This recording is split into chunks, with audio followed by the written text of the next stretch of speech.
Israel के Haifa में Hezbollah का बड़ा हमला, ड्रोन रॉकेट अटैक से दहला हाइफा। हमले में 4 जवान की मौत, 100 से ज्यादा घायल।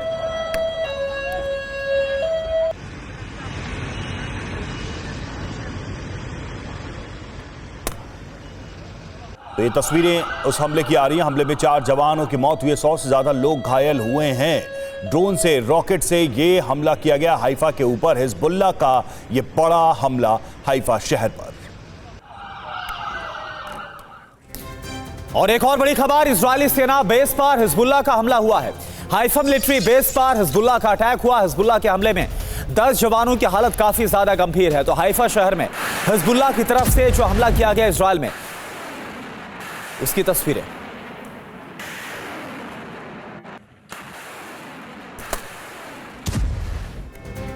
और घायल सैनिकों को किया गया एयरलिफ्ट। एयर एम्बुलेंस से घायल सैनिकों को अस्पताल पहुंचाया गया है। उनका इलाज अस्पताल में जारी है।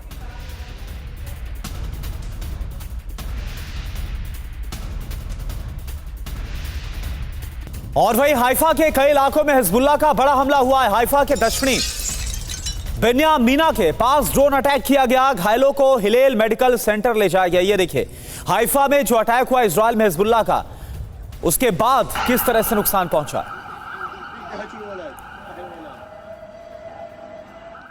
और पिछले 12 घंटे में इजराइल पर 22 बार हमला हुआ है। हिजबुल्लाह नॉर्थ इजराइल के कई इलाकों पर हमला किया है। रॉकेट और ड्रोन से हिजबुल्लाह ने ये हमले किए।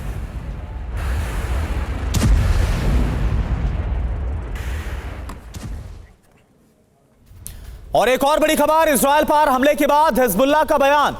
गोलानी ब्रिगेड की ट्रेनिंग सेंटर पर ड्रोन से अटैक किया गया। हमारे लड़ाके देश की रक्षा के लिए तैयार है, हिजबुल्लाह की तरफ से यह बयान दिया गया।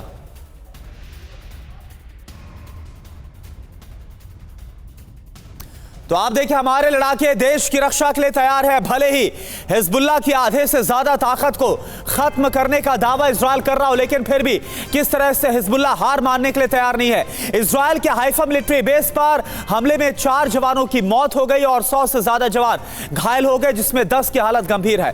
घायल सैनिकों को एयरलिफ्ट किया गया, 7 अस्पताल में एडमिट करवाया गया। एक नजर आपके सामने ग्राफिक्स के जरिए कि कहां कहां पर जो घायल जवान है उनको एयरलिफ्ट करके भेजा गया है। मिलिट्री बेस पर हमला किया गया, घायल हुए एयरलिफ्ट जवान बेलिंसन। जी हां, ये वो जगह है जहां पर एयरलिफ्ट करके जो घायल जवान है तुरंत उनको पहुंचाया गया है बेहतर इलाज के लिए। अगला नाम है रामबाम, यहां पर भी एयरलिफ्ट करके भेजा गया। फिर अगला नाम आपके सामने है शीबा का, यहां पर भी हाइफा से एयरलिफ्ट किया गया और फिर भेजा गया। हिलेल याफ, यहां पर भी बेहतर इलाज के लिए, मेडिकल सर्विस के लिए भेजा गया, रेफर किया गया है। लैनी यार्डो में भी भेजा गया। इसके अलावा कारमेल और वैली, ये वो जगह है जहां पर हाइफा से एयरलिफ्ट किया गया आईडीएफ के जवानों को और उसके बाद इलाज के लिए भेजा गया है। वहीं बाइडेन ने नेतन्याहू को बेरूत पर हमला करने से रोका। बाइडेन की अपील के बाद आईडीएफ ने बेरूत पर बमबारी रोक दी है।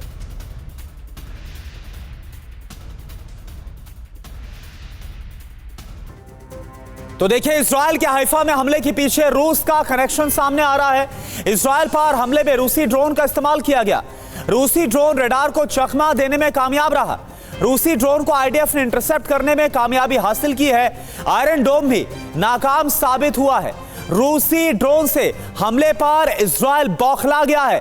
हिजबुल्लाह ने ड्रोन अटैक से पहले रॉकेट से हमला किया। इजराइल में हाई लेवल मीटिंग जिया नेतन्याहू की टॉप कमांडर्स के साथ बड़ी बैठक हुई। ईरान पर कभी भी हमला हो सकता है, मीटिंग में हमले का आदेश संभव है। और देखिए, एक और बड़ी खबर, इजराइल की तैयारी देखकर ईरान अब अलर्ट मोड पर है।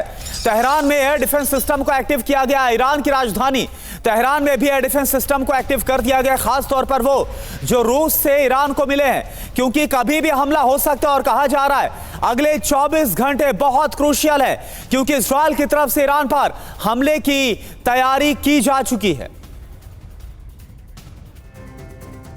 और इजराइल में हमले की तैयारी देखकर दहशत में है ईरान। राष्ट्रपति पेज़ेश्कियान ने फ्रांस से की है बात इस पर, और मिडिल ईस्ट में टेंशन पर फोन से बात हुई है। मैक्रों ने से मिडिल ईस्ट में जंग खत्म कराने की अपील की है। तो ईरान पर हमले के लिए इजराइल ने फाइनल तैयारी कर ली है। किसी भी वक्त इजराइल ईरान पर मिसाइल से हमला कर सकता है और बेहद ही विध्वंसक हमला होगा। पूरी जानकारी आपके सामने। अमेरिका ने इजराइल को हमले की हरी झंडी दे दी है, ग्रीन सिग्नल मिल गया है। US fighter jet squadron middle east में तैनात कर दिए गए हैं। अमेरिकी F-15, F-16, F-22 पूर्व मध्य में तैनात कर दिए गए। इजरायली कैबिनेट से भी हमले पर आखिरी मोहर लग चुकी है। इजरायल ने ईरान में टारगेट्स को फिक्स कर दिया है, सेट कर दिया है। एटमी साइट, वेपन डिपो, एयरबेस पर हमला संभव है। और वहीं अमेरिका के थर्ड एयर डिफेंस से लैस होगा इजरायल। जी हां, थर्ड एयर डिफेंस के साथ अमेरिकी सैनिक भी तैनात होंगे। ईरान के खिलाफ इजरायल की तैयारी के बीच पहुंचेगा थार्ड देने के ऐलान के बाद टेंशन में है ईरान। और देखिए एक और बड़ी खबर, इजरायल जाएंगे अमेरिका के सैनिक। थार्ड ऑपरेट करने के लिए 95 सैनिकों की जरूरत है। थार्ड को चलाने के लिए अमेरिकी सैनिक जाएंगे इजरायल। तो देखिए किस तरह से अमेरिका की तरफ से ऐलान किया गया था। कल ही हमने आपको खबर दी थी कि जो थर्ड एयर डिफेंस सिस्टम है वो अमेरिका दे रहा है इजरायल को, और बाकायदा ना सिर्फ इसकी ट्रेनिंग दी जाएगी बल्कि ऑपरेट करने के लिए 95 की संख्या में सैनिक, अमेरिकी सैनिक अब इजरायल जा रहे हैं। यह फैसला हुआ है।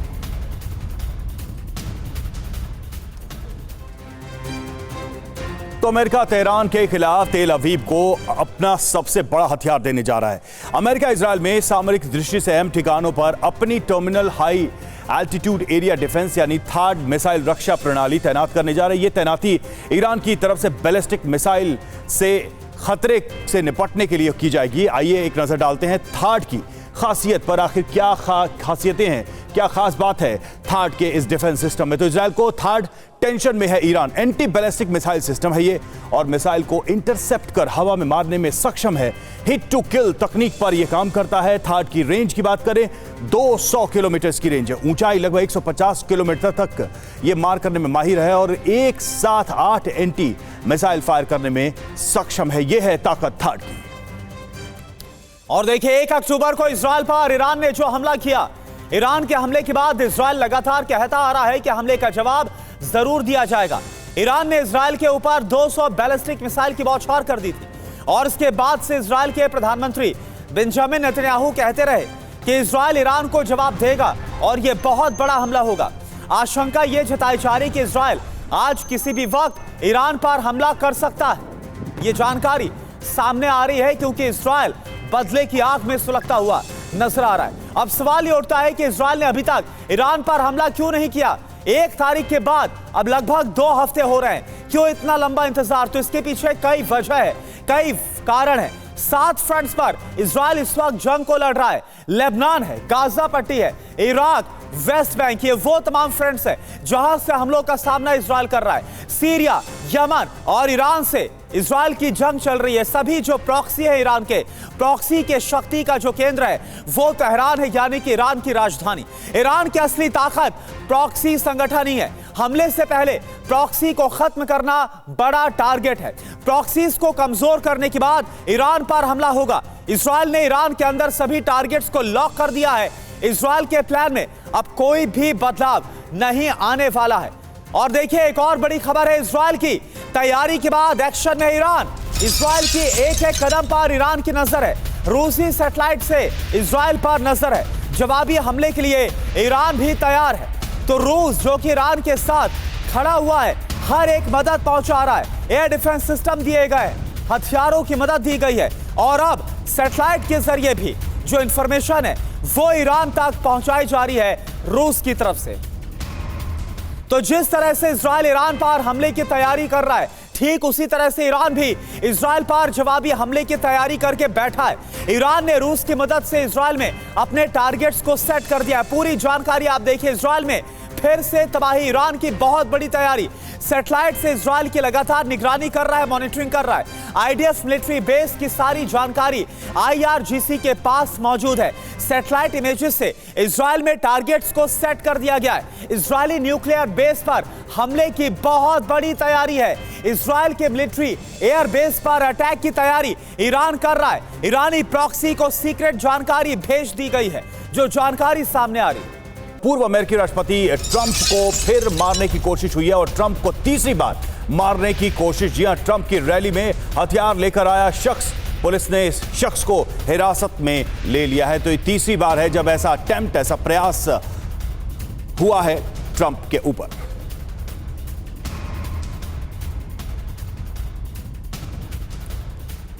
तो पुलिस ने इस शख्स को हिरासत में ले लिया। वो हथियार लेकर ट्रंप की रैली में पहुंचा था, डोनाल्ड ट्रंप को फिर से मारने या उन पर हमला करने की कोशिश, लेकिन पुलिस ने उसे इस बार पहले ही पकड़ लिया, पहले ही हथियार के साथ उसे हिरासत में ले लिया है। तो ट्रंप पर लगातार ये खतरा बना हुआ है और तीसरा मौका है जब ऐसे खतरे की भनक मिली है। तो ट्रंप पर तीसरी बार हमले की साजिश, पूरी जानकारी देखिए। कैलिफोर्निया की रैली में हथियार के साथ शख्स को गिरफ्तार किया गया। आरोपी के पास से एक शॉटगन और एक लोडेड हैंडगन बरामद हुई है। एक हाई कैपेसिटी मैगजीन भी इसके पास से बरामद हुई है। आरोपी का नाम वैम मिलर है, उम्र इसके 49 साल। सीक्रेट सर्विस ने कहा है ट्रंप की सुरक्षा पर कोई असर नहीं पड़ा है। रैली ग्राउंड तक पहुंचने के लिए कई चेक पॉइंट्स हैं। सीक्रेट सर्विस की तरफ से यह जानकारी, इंफॉर्मेशन जारी की गई। और यह पहली बार नहीं है जब ट्रंप को मारने की साजिश रची गई है। इससे पहले पेंसिल्वेनिया के बटलर शहर में 3 महीने पहले भी रैली को संबोधित करने के दौरान गोली चली थी। वहीं 16 सितंबर को भी ट्रंप पर जानलेवा हमले की कोशिश की गई थी। तब ट्रंप फ्लोरिडा में पाम बीच काउंटी के इंटरनेशनल गोल्फ क्लब में खेल रहे थे।